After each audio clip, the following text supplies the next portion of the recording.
नमस्कार। आज हम बात कर रहे हैं अंतरिक्ष पर्यटन की, मतलब छुट्टियों में स्पेस जाना।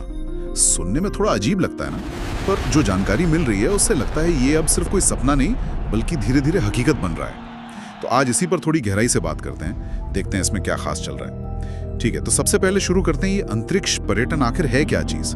मतलब ये आम लोगों के लिए है ना, साइंटिस्ट के मिशन से अलग, सिर्फ घूमने फिरने रोमांच के लिए। और हाँ, एक दिलचस्प बात पता चली कि ये कोई बिल्कुल नई चीज नहीं है। डेनिस टीटो थे ना? हाँ, बिल्कुल, डेनिस टीटो। वो शायद 2001 में पहले आम नागरिक बने थे जिन्होंने स्पेस की यात्रा की। इंटरनेशनल स्पेस स्टेशन गए थे वो, अपने खर्चे पर। हाँ, बिल्कुल सही। और देखिए, वहीं से कहीं ना कहीं ये सोच शुरू हुई कि ये सिर्फ सरकारों का काम नहीं है। अब जो बड़ा बदलाव आया है वो ये कि प्राइवेट कंपनियां इसमें कूद पड़ी हैं, मतलब जोर शोर से। अच्छा, जैसे? जैसे आपने नाम सुने होंगे, स्पेसएक्स है, ब्लू ओरिजिन, वर्जिन गैलेक्टिक। ये कंपनियां अब इसमें बहुत आगे हैं। तो ये सपना अब सिर्फ नासा या इसरो जैसी सरकारी एजेंसियों के भरोसे नहीं रहा। इन्होंने इसे सच बनाने में बहुत बड़ा रोल निभाया है। ये तो वाकई दिलचस्प है। लेकिन सवाल ये है कि ये हो कैसे रहा है? मतलब किसी आम इंसान को अंतरिक्ष में ले जाना, ये कंपनियां कर कैसे पा रही हैं?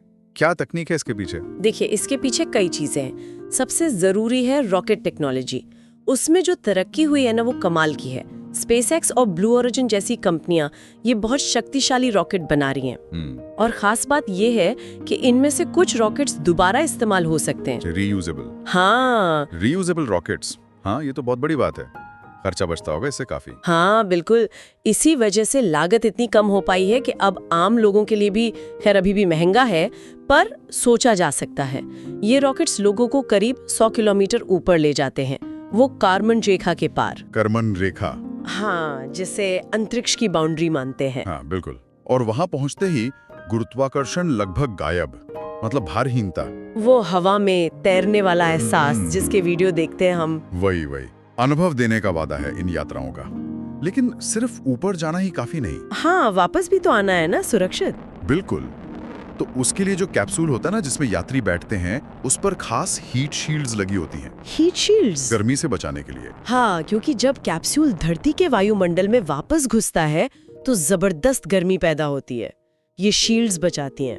और हाँ, यात्रियों को पहले ट्रेनिंग भी मिलती है। अच्छा, किस तरह की ट्रेनिंग? वो जी फोर्स झेलने की। मतलब जब रॉकेट तेजी से ऊपर जाता है तो शरीर पर जोर पड़ता है ना। हाँ। और फिर वो जीरो ग्रेविटी यानी भारहीनता की आदत डालने की, तो शरीर को तैयार किया जाता है। वाह, मतलब पूरी तैयारी होती है। अच्छा, तो कौन सी कंपनियां अभी सबसे आगे हैं इसमें, और भविष्य में क्या प्लान है इनके? आपने कुछ नाम तो लिए? हाँ, तो देखिए, स्पेसएक्स का एक बहुत बड़ा प्लान है, dear moon mission. Dear moon? हाँ, इसमें वो कुछ कलाकारों और दूसरे लोगों को सिर्फ स्पेस के किनारे तक नहीं बल्कि चांद के चारों ओर घुमाने की योजना बना रहे हैं। अरे वाह, चांद के चक्कर? हाँ। दूसरी तरफ ब्लू ओरिजिन और वर्जिन गैलेक्टिक है। इन्होंने छोटी उड़ानें शुरू कर दी हैं, सब ऑर्बिटल। सब ऑर्बिटल मतलब वो बस कुछ मिनटों के लिए आपको स्पेस के किनारे तक ले जाकर वो भारहीनता का अनुभव कराकर वापस ले आते हैं, ऑर्बिट में नहीं जाते। अच्छा, समझी।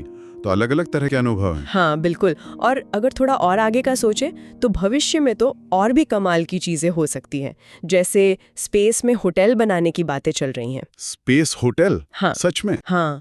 और चांद पर बाकायदा घूमने फिरने लायक जगह बनाना, और कौन जाने, शायद कभी मंगल ग्रह तक भी आम लोग जा पाए। मंगल ग्रह? ये तो बहुत दूर की सोच हो गई है तो, पर संभावनाएं बन रही है। और हाँ, भारत का इसरो भी गगनयान मिशन के बाद हो सकता है इस तरफ भी ध्यान दे, शायद पर्यटन को भी शामिल करे अपने भविष्य के प्लान में। हो सकता है। तो कुल मिलाकर मतलब ये हुआ कि साइंस और इंजीनियरिंग ने वो कर दिखाया जो कभी सिर्फ कहानियों में होता था। अंतरिक्ष घूमना, जो अभी बहुत महंगा है, शायद आगे चलकर सस्ता हो जाए, ज्यादा लोग जा पाए। हाँ, उम्मीद तो यही है। तकनीक बेहतर होगी, लागत घटेगी, तो शायद ज्यादा सुलभ हो जाए। पर यही एक और सोचने वाली बात है। क्या?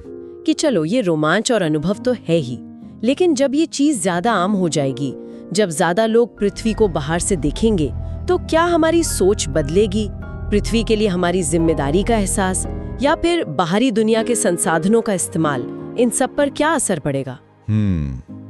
ये तो गहरा सवाल है।